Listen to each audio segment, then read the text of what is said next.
Hello and welcome to my channel. এই ভিডিওতে আমি থার্ড ইয়ার মেকানিক্যালের ফিফথ সেমিস্টারের অ্যাডভান্স ম্যানুফ্যাকচারিং প্রসেস বলে যেই সাবজেক্টটা আছে সেই সাবজেক্টের সিলেবাস নিয়ে বিশদে আলোচনা করব।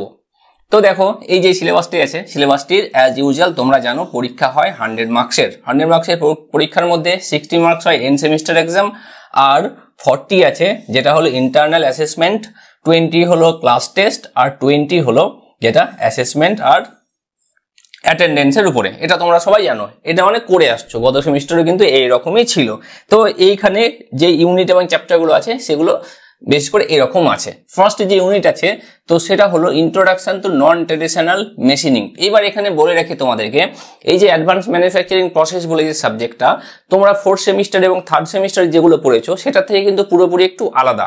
তো দেখো, এটা হলো অ্যাডভান্স ম্যানুফ্যাকচারিং প্রসেস। আগে তোমরা কি পড়েছিলে? ম্যানুফ্যাকচারিং প্রসেস 1 আর ম্যানুফ্যাকচারিং প্রসেস 2। তাহলে এখানে কিন্তু দেখো ম্যানুফ্যাকচারিং প্রসেস শুধু, কিন্তু এখানে লেখা আছে অ্যাডভান্স, মানে একটু অ্যাডভান্স টাইপের ম্যানুফ্যাকচারিং প্রসেস নিয়ে এখানে আলোচনা করা হবে। তো ফার্স্ট চ্যাপ্টার হলো introduction to non traditional machining, আর ইউনিট 2 তে আছে সেটা হলো নন ট্রেডিশনাল মেশিনিং প্রসেস। তো আমরা এটাকে ইউনিট 1 আর ইউনিট 2 কে আমরা একটা চ্যাপ্টারই ধরে নিতে পারি, সেটা হলো মনে করো চ্যাপ্টার 1। মনে করে এই দুটো ইউনিট নিয়ে হলো চ্যাপ্টার 1, এটা আর এটা মিলে। তো এখানে কি কি আছে ধরো, নন ট্রেডিশনাল মেশিনিং প্রসেস বলা হয়েছে। নন ট্রেডিশনাল মধ্যে যেটা নেই, যে মেশিনিং প্রসেসটা নেই সেটা আমরা এখানে বুঝবো। ট্র্যাডিশন কি? ট্র্যাডিশন হলো আমাদের লেদ মেশিন, ট্র্যাডিশনের মধ্যে ইউজ করি drilling machine, milling machine, grinding machine, shaping machine, planing machine, slotting machine, এইসব মেশিনগুলো কিন্তু ট্র্যাডিশনাল মেশিনিং এর মধ্যে পড়ছে। ট্র্যাডিশনাল বা কনভেনশনাল মেশিনিং। তো এই ট্র্যাডিশনাল বা কনভেনশনাল মেশিনিং এ কি করা হয়, একটা ওয়ার্ক পিস থাকে, একটা টুল থাকে, টুল দিয়ে ওয়ার্ক পিসকে আমরা মেশিনিং করে থাকি। সাধারণত ওয়ার্ক পিসের থেকে টুল হার্ড হয় এবং টুলের সাথে ওয়ার্ক পিসের কন্ট্যাক্ট থাকে, মানে সেখানে টুল দিয়ে আমরা ওয়ার্ক পিসের উপরে মেকানিক্যাল ফোর্স অ্যাপ্লাই করি।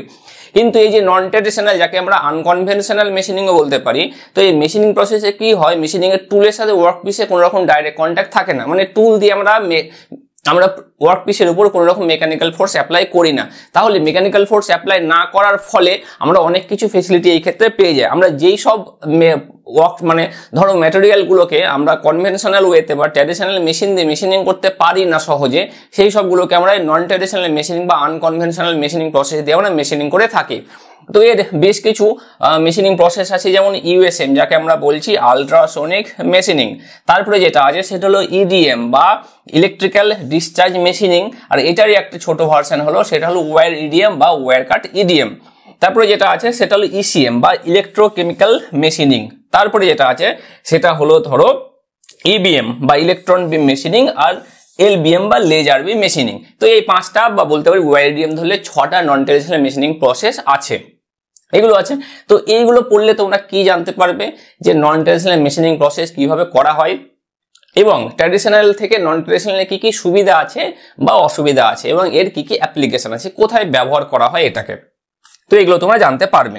তো এটা গেল একটা চ্যাপ্টার। সেকেন্ড দেখো, ইউনিট 3, এটাকে ধরছি আমরা চ্যাপ্টার 2 ধরছি, কারণ আগে আমরা ধরেছি কি, এটাকে ধরেছি চ্যাপ্টার 1 ধরেছি আমরা। তো এটাকে ধরছি আমরা চ্যাপ্টার 2 ইউনিট 3 কে।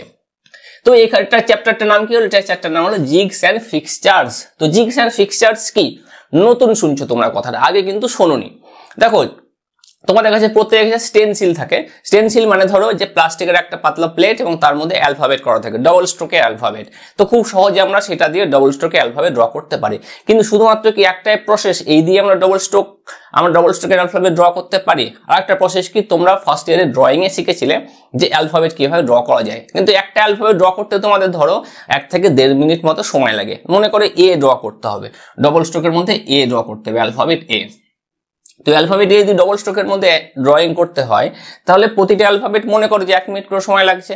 তো একই অ্যালফাবেট মনে করো 10 বার ড্রয়িং করতে হবে তোমাকে। 10 বার ড্রয়িং করতে হলে কত মিনিট সময় লাগবে? 10 মিনিট সময় লাগবে। কিন্তু তোমার কাছে যদি স্টেনসিল থাকে, যেটা অ্যালফাবেট স্কেল তোমার যেটা বলছো, অ্যালফাবেট স্কেল যদি থাকে তাহলে এটা 10টা এ ড্র করতে কতক্ষণ সময় লাগবে? 1 মিনিটও লাগবে না 10টা ড্র করতে। তাহলে এটা হলো একটা টেমপ্লেট, যে টেমপ্লেট দিয়ে আমরা খুব সহজে এ ড্র করে ফেলছি, ধরো বারবার মাপযোগ না করেই। এটাই হলো মনে করো জিগ, একটা টেমপ্লেট। মানে ধরো কোথাও আমরা ড্রিল করব, মানে ধরো একটা মেটাল প্লেট আছে, মেটাল প্লেটে আমরা ড্রিল করব। তো এখানে একটা ড্রিল, এখানে একটা ড্রিল, এখানে একটা ড্রিল, এখানে একটা ড্রিল করব, 4টে জায়গায় ড্রিল করব। তো 4টে জায়গায় যদি ধরো ড্রিল করতে যাই তো আমি এখানে দেখাই, বড় করে দেখাই। তো 4টে জায়গায় ড্রিল করবো, এখানে ড্রিল, এখানে ড্রিল, এখানে ড্রিল, এখানে ড্রিল, 4টে জায়গায় আমরা মনে করো যে ড্রিল করবো। 4টে জায়গায় ড্রিল করলে কি নিতে হবে, আমাদেরকে ডাইমেনশন নিতে হবে। এখান থেকে এটুকু কত, এই মাপটুকু নিতে হবে। এখান থেকে এইটুকু কত, এই মাপ। আবার এখান থেকে এর সেন্টার কত, এখান থেকে এই মাপটুকু কত নিতে হবে। এমনি তাই এখান থেকে এই মাপটুকু কত সেটা আমাকে দেখতে হবে। আবার ধরো এখান থেকে এই মাপটুকু কত সেটাও আমাকে দেখতে হবে। সেরকম ভাবে একইভাবে এই যে এই মাপ, আবার ধরো এই যে মাপটা আছে, মানে ধরো এখান থেকে এই সেন্টারে এই মাপ, এর প্রতিটার 4টের এইরকম ভাবে মাপ দেখতে হবে। দেখে নেওয়ার পরে দেখতে হবে কত ডাইমেনশন আছে। তো সেই মেটাল প্লেটে আমাকে সেই ডাইমেনশনগুলো দিতে হবে এবং পাঁচ দিয়ে আমরা পাঁচ করে মার্কিং করে নেবো। প্রতিটা সেন্টারকে আমরা মার্কিং করে নিতে হবে। এইভাবে প্রতিটা সেন্টার মার্কিং করে নিতে হবে। সেন্টার মার্কিং করার পরে আমরা সেটা ড্রিল মেশিন এটাকে নিয়ে যাবো, হোল্ড করবো এবং ড্রিল করবো।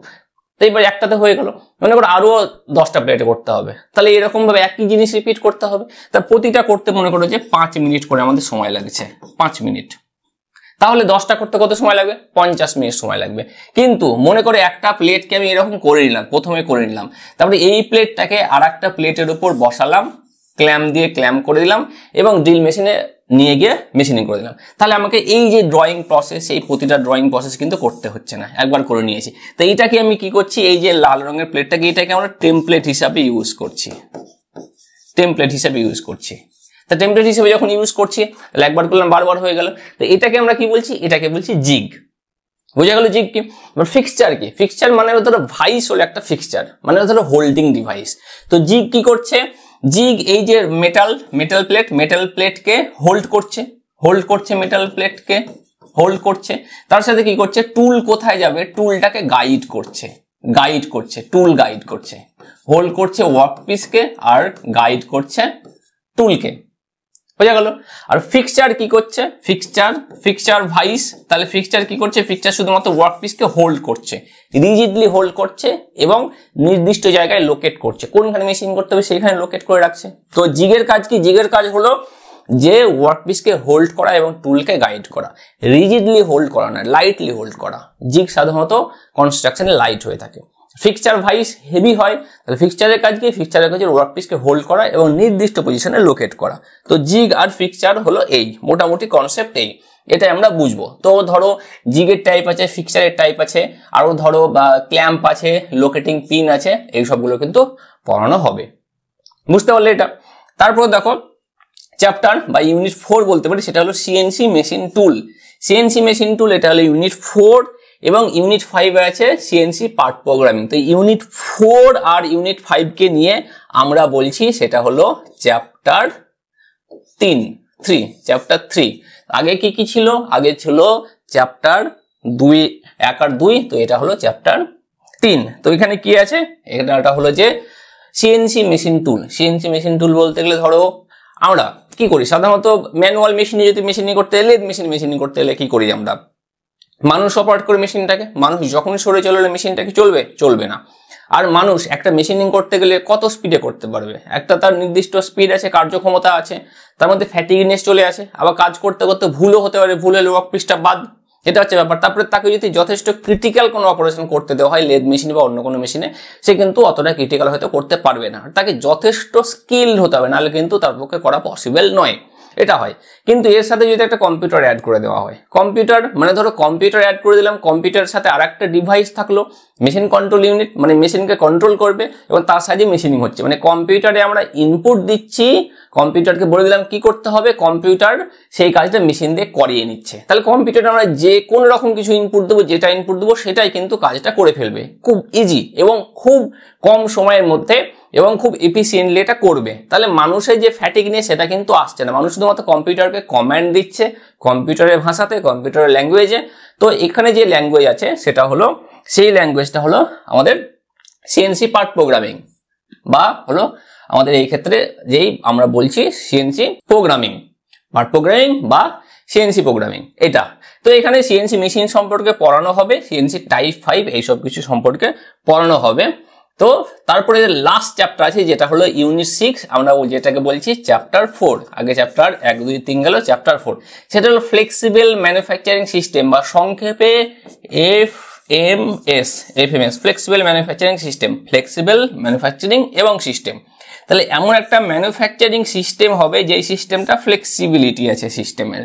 মানে ধরো আমি একটা ওয়ার্কশপ তৈরি করলাম, সেই ওয়ার্কশপে কোনো কিছু তৈরি করি, মেশিনিং করে তৈরি করি বা ম্যানুফ্যাকচারিং করে যাই করি, কোনো কিছু তৈরি করি। তো আজকে ধরো আমার প্রতিদিন 100 খানা করে প্রোডাক্ট আমরা তৈরি করি, ব্যাচ প্রোডাকশন 100 খানা করে হয়। তো মার্কেটের ডিমান্ড বাড়লো, এবং মার্কেটের ডিমান্ড বেড়ে সেটা 150 খানা করে লাগছে। তো আমাকে তাহলে কি করতে হবে? মেশিন বাড়াতে হবে, লোক সংখ্যা বাড়াতে হবে, বা হয়তো মেশিন রাখার জন্য জায়গাও বাড়াতে হয় যদি জায়গা না থাকে, তাহলে এটা একটা অসুবিধে। কিন্তু এই যে ফ্লেক্সিবল ম্যানুফ্যাকচারিং সিস্টেমের মধ্যে ওই সিস্টেমটা যদি পড়ে, তাহলে প্রথমত ম্যান পাওয়ার কম থাকবে, মেশিনও অত বেশি থাকবে না, ওয়ার্ক পিসও কম লাগবে, কিন্তু পুরোপুরি অটোমেটেড একটা সিস্টেম।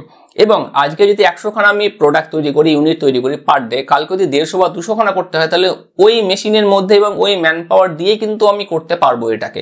মার্কেটের উপর ডিপেন্ড করে, মার্কেট কেমন ডিমান্ড আছে তার উপর ডিপেন্ড করে আমি প্রোডাক্ট তৈরি করবো। মানে 150 হোক বা 200 হোক করতে পারবো, কিন্তু 100 খানা করছিলাম 1000 খানা কিন্তু করতে পারবো না, মানে এতটা এফিসিয়েন্সি কিন্তু নেই।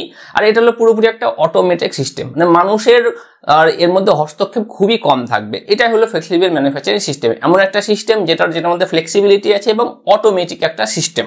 এটা হচ্ছে FMS। তাহলে এখানে মেইনলি আমরা বলতে পারি 4টে চ্যাপ্টার, শেষ থেকে শুরু করি। ফ্লেক্সিবল ম্যানুফ্যাকচারিং সিস্টেম চ্যাপ্টার 4, তারপরে যেটা হলো সেটা হলো CNC, এটা হলো চ্যাপ্টার 3। জিগস অ্যান্ড ফিক্সার্স, এটা হলো চ্যাপ্টার 2। আর যেটা চ্যাপ্টার 1 সেটা হলো নন ট্রেডিশনাল মেশিনিং প্রসেস। এই হলো 4টে চ্যাপ্টার। তো এই যে 4টে চ্যাপ্টার সম্পর্কে আমি বলছি, এই 4টে চ্যাপ্টারে কিন্তু ভিডিও অলরেডি এই চ্যানেলের মধ্যে বানানো আছে। তোমরা ডেসক্রিপশন চেক করতে পারো, প্লেলিস্ট অ্যাডভান্স ম্যানুফ্যাকচারিং প্রসেস বলে, সেখানে কিন্তু সমস্ত প্রসেসের ভিডিও টোটাল সিলেবাস কভার করা আছে। এবং তোমরা যদি আমি এই প্লেলিস্ট যেটা বানিয়ে রেখেছি সেটা যদি ফলো করো, তাহলে কিন্তু তোমরা পরীক্ষাতে আমি বলতে পারি, যদি শুধুমাত্র চ্যানেলটাকে ফলো করো তাহলে 80% মার্কস নিয়ে পাস করবে। এবং চ্যানেলটাকে ফলো করো, তার সাথে যদি পাশাপাশি বইটাকেও ফলো করো, তাহলে এটা বলবো পরীক্ষাতে তোমরা 100% কমন পাবে এবং ফুল মার্কস পাবে।